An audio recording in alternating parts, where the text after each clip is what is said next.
மாமியார் மருமகள் சண்டை யார் புத்திசாலி என்னன்னு பார்க்குறீங்களா? இன்றைக்கி சர்ச்சில் மெசேஜ் கொடுத்துட்டு இருந்தாங்க ஒரு ஐயா. அதில் ஒரு மாமியார் மருமகள் சண்டையை பற்றி சொன்னாங்க. அதில் சர்ச்சில் எல்லோரும் சிரித்தாங்க.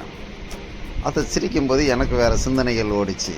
ஏன்னா அவங்க சொன்ன சிரிப்பும் அதில் சொல்லப்பட்ட கருத்தும் எனக்கு கொஞ்சம் ஆப்போசிட்டாகவும் தோணுச்சு. ஆனால் அதுக்கு முன்னாடி ஒன்று சொல்ல நினச்சிடுதேன். எல்லோரும் இங்கேருந்து சிங்கப்பூர், மலேசியா, ஆஸ்திரேலியான்னு வீடியோ எடுத்து போடுறாங்க. நான் சென்னையில் இருக்கிறேன். எனக்கு தமிழை தவிர வேறு லாங்குவேஜும் தெரியாது. ஸோ நான் வெளிநாடுலாம் போய் ஷூட் பண்ணுற அளவுக்கு அதை நினச்சி பார்க்க முடியாது. அதனால் சென்னையை பற்றி போடலான்னு ஒரு ஐடியா. அதனால் நான் அண்ணா நகரில் அண்ணா ஆர்ச்சில் இருந்து கோயம்பேடு நோக்கி ஒரு கஸ்டமர் ப்ளேஸுக்கு போகும்போது செல்லை ஆன் பண்ணி கழுத்தில் போட்டுற பேக்கில் போட்டுக்கிட்டு போனேன். அப்படியே ஷூட் ஆச்சு. இந்த ரோடெல்லாம் பார்த்திங்கன்னா ஒரு நேரத்தில் சின்ன ரோடாக இருந்ததுனால நான் 45 வருஷத்துக்கு முடிய சென்னைக்கு வந்துட்டேன். அப்போலாம் இந்த இடம்லாம் இவ்வளோ வளர்ச்சி கிடையாது. இப்போ இந்த 45 வருஷத்துக்குலாம் அபார வளர்ச்சி.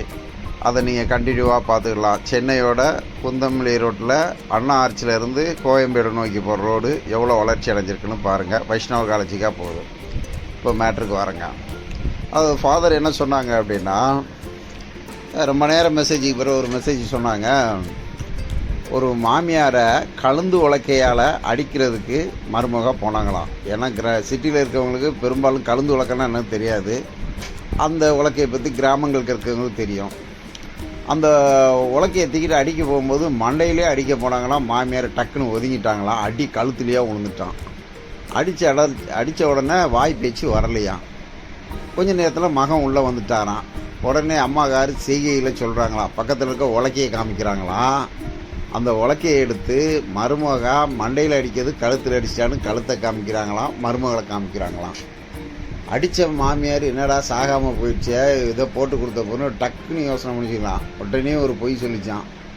ஏங்க உலக்க மாதிரி இருக்கியா, உலக்க நான் பெத்த புள்ள உலக்க மாதிரி இருக்கிய அப்படின்னு உலக்கையை காமிக்கிறாங்க.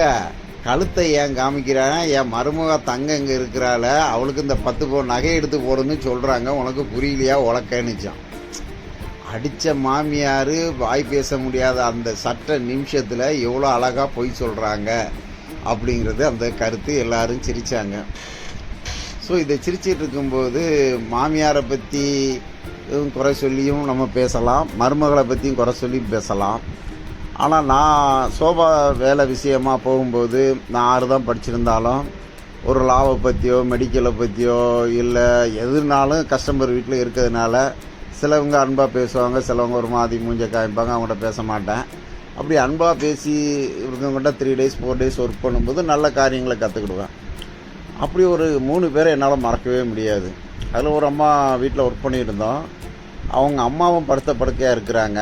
மாமியாருக்கு மூளை சுருக்க மாதிரி வந்து ஒரு அவங்க ஹஸ்பண்ட் மாமனார் இறந்ததுக்கு பிறகு என்ன பண்ணுறாங்கன்னே அவங்களுக்கு தெரியல. அவங்க 2 பேர்த்தையும் அந்த அம்மா அப்படியே பாதுகாப்பாக பார்த்துக்கிட்டு இருந்தாங்க. அவங்களுக்கு எவ்வளோ வசதி இருந்தாலும் எல்லாத்துக்கும் வேலைக்காரங்க வச்சுருந்தாலும் அவங்களுடைய அம்மா, மாமியார், அப்பா எல்லாத்தையும் அந்த அம்மா பார்த்துக்கிட்டு இருந்தாங்க. ஏன்னு கேட்டால் அவங்களுக்கு நான் செய்ய வேண்டிய கடமைன்னாங்க. அவங்கள பார்க்கும்போதே எனக்கு ஒரு சந்தோஷமாக இருந்து. அப்போ அவங்க அந்த மாமியாரை பற்றி என்கிட்ட பெருமையாக சொன்னாங்க. எங்கள் மாமனார் வந்து ஒரு கவர்மெண்ட் எம்ப்ளாயி, சாதாரண கேட்டகரி தான்.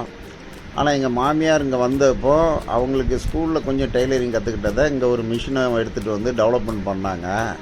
அப்போ பழைய துணியை தைக்க கொடுக்குறவங்க கூட சரியாக காசு தர மாட்டாங்களாம். ஜாக்கெட் தைச்சிட்டு காசு தராமல் குறை சொல்லிக்கிட்டு போவாங்களாம்.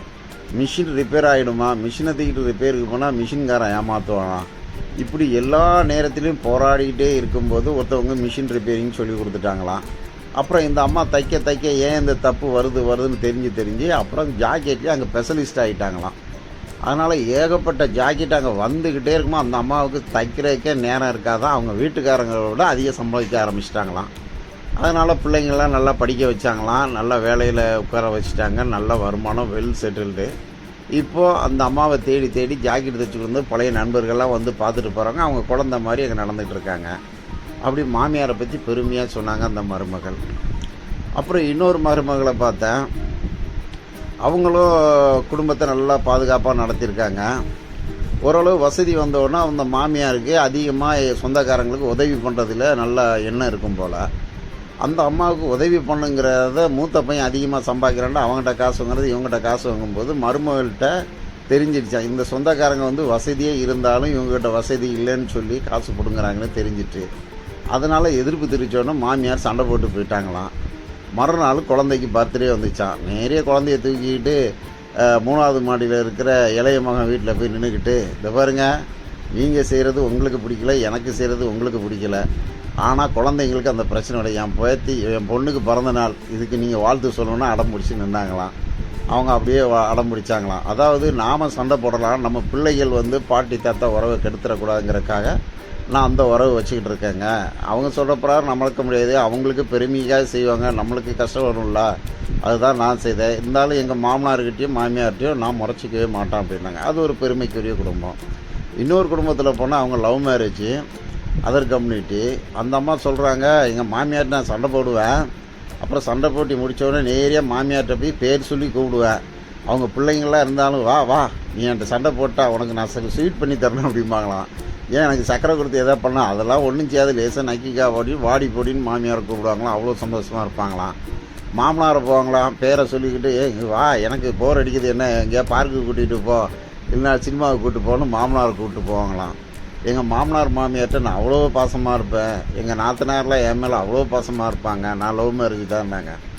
ஸோ வாழ்க்கைங்கிற ஓடத்தில் எல்லோரும் தப்பு பண்ணுறவங்க இருக்கிறாங்க.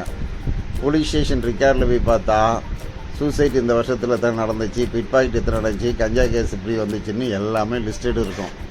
அது கூட குறைய இருக்குமே தவிர அந்த வருஷம் தப்பு நடந்துக்கிட்டு தாங்க இருக்குது.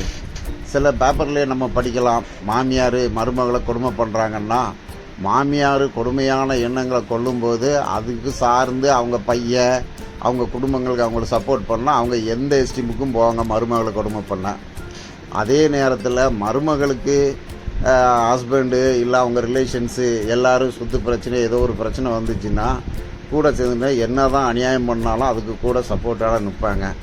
ஏன் கூட்டு கூட நீங்கள் தெரியாமல் ஒரு ஆள்கிட்ட ஃபைனான்ஸுக்காக செக்கு போட்டு கொடுத்துட்டீங்க, அவன் பிளெயின் செக்கை வாங்கிட்டு நீங்கள் ஒரு குறிப்பிட்ட அமௌண்ட்டுக்கு 4 மடங்கு எழுதிட்டு கோர்ட்டில் ஒன்று கேஸ் போட்டாலும் கோர்ட்டை பொறுத்தளவு சட்டத்தில் ஒரு மாதிரி இருக்கும், இவருக்கு இவ்வளோ தான் லோன் கொடுக்கணும், இவ்வளோ தான் வைக்கணுன்ட்டு. ஆனால் அதெல்லாம் இங்கே எடுபடாது, ஏன்னா கோர்ட்டு ரன் ஆகணும் இல்லையா. அதுக்காக பொய் கேஸு செக்கை கூட கேஸ் நடத்துவாங்க. அதில் நானும் அடி போட்டவன், என்ன கூட அந்த மாதிரி கேஸ் போட்டானுங்க, அலைஞ்ச தெரிஞ்ச. அதனால் தப்பு பண்ணுறவங்க 10 பேர் ஒன்றா சேர்ந்து குரல் கொடுத்தாங்கன்னா நீதிமான்கள் மறைக்கப்பட்டுருவாங்க. நீதிமான்கள் தலை தூக்கும்போது துன்மார்க்கர் மறைக்கப்படுவாங்க. அதனால் மருமகளும் அநியாயம் பண்ணலாம், மாமியாரும் அநியாயம் பண்ணலாம், யார் அநியாயம் பண்ணாலும் அதன் பலனை அவங்க அடங்கியே தீர வேண்டியிருக்கும். அதனால் கடவுளுக்கு பயந்து நடக்கிறவங்க எப்போவுமே கரெக்டான பாதையில் தான் நடந்து போயிட்டுருக்காங்க. சில வீடுகளில் பார்த்திங்கன்னா சொத்து இருக்கும், அந்த சொத்துக்காக அண்ணன் தம்பிக்கு சண்டையை போட்டுக்கிடுவாங்க.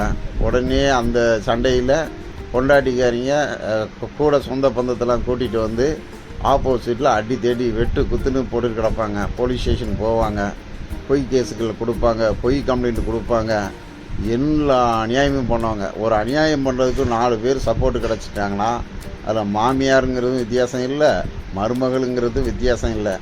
நியாயத்துக்கு சப்போர்ட் பண்ணும்போது நியாயமான பாதையில் போவோம், துன்மார்க்கமாக போகும்போது துன்மார்க்கமாக போகும். அதனால் எல்லா சூழ்நிலையிலும் தொழிலை நினைச்சி போகிறவங்க எப்போவுமே நல்லா இருப்பாங்க. இன்னொரு சில வீட்டில் மறக்க முடியாத நியூஸு, வீட்டுக்கார் கடினமான கடலுக்கு போகிற தொழில், அதில் நல்ல வருமானம் வந்திருக்கு, ஒய்ஃபுகிட்ட கொடுத்துருக்காரு. ஒய்ஃபு ரொம்ப பெருமையாகி போய் தான் பிள்ளையோட படிக்கிற அம்மாவுக்கு வந்து கஷ்டம்னு சொல்லி வீட்டில் இருக்க காசெல்லாம் எடுத்து கொடுத்து பெரிய அமௌண்ட்டை ஏமாந்துட்டுன்னு சொல்லிச்சு. இன்னொருங்க வீட்டில் இருந்து சும்மா இருக்காமல் போயிட்டு சீட்டு பிடிக்கிற தண்டல் விடுறேன்னு சொல்லிக்கிட்டு சொந்த வீட்டை விற்றுட்டு போனவங்களும் இருக்க தான் செய்கிறாங்க. இதனால் துன்மார்க்கமான போகிறவங்க எல்லாரும் அழிஞ்சு தான் போவாங்க, நியாயமான பாதையில் ஓடுறவங்க என்றைக்குமே நல்லா இருப்பாங்க. அதனால் நியாயத்தை தேடுவோம், நன்மையை தேடுவோம்.